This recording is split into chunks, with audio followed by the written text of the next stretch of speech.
તો ગુજરાતના જુદા જુદા ભાગોની સાથે હવે પાટણ પણ તિરંગા યાત્રામાં દેશભક્તિના રંગે રંગાયું છે। ભારત માતા કી જયના નાદથી પાટણ ગુંજી ઉઠ્યું છે। ભારતીય સેનાના સન્માનમાં પાટણ શહેરમાં કેબિનેટ મંત્રી બળવંતસિંહ રાજપૂતે તિરંગા યાત્રાને ફ્લેગ ઓફ કરાવ્યું હતું।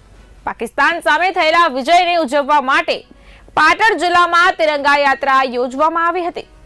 જમ્મુ કાશ્મીરના પહેલગામ ખાતે નિર્દોષ પ્રવાસીઓ પર થયેલા આતંકી હુમલાની ઘટના બાદ ભારતીય સેનાએ ઓપરેશન સિંદૂર દ્વારા માં ભારતીને તથા આપણા તિરંગાને અપાવેલ ગૌરવને વધાવવા પાટણ એમએન હાઈસ્કૂલથી બગવાડા દરવાજા સુધી તિરંગા યાત્રા યોજાઈ હતી, જેમાં પોલીસ વિભાગમાંથી ઘોડેસવારો, ડીજે અને બેન્ડ જોડાયા હતા।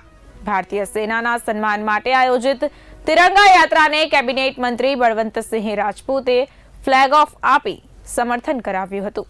કેબિનેટ મંત્રી બળવંતસિંહ રાજપૂતે જણાવ્યું હતું કે ભારતીય સેનાએ ઓપરેશન સિંદૂર દ્વારા પાકિસ્તાનના ઘરમાં ઘૂસીને આતંકવાદીઓના ઠેકાણાનો નાશ કર્યો છે। વિશ્વે પણ ભારતની નોંધ લીધી છે।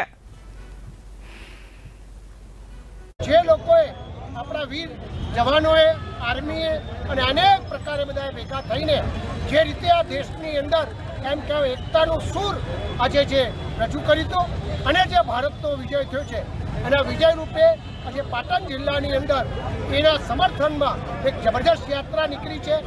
હજારોની સંખ્યામાં લોકો જોડાણા છે અને દેશભક્તિ માટેના નારા સાથે આદરણીય પ્રધાનમંત્રી નરેન્દ્રભાઈ મોદી સાહેબ વિશ્વમાં આગળ વધે, ભારતમાં આગળ વધે એ પ્રકારના સંકલ્પ સાથે આજે વાત પૂર્ણ થઈ।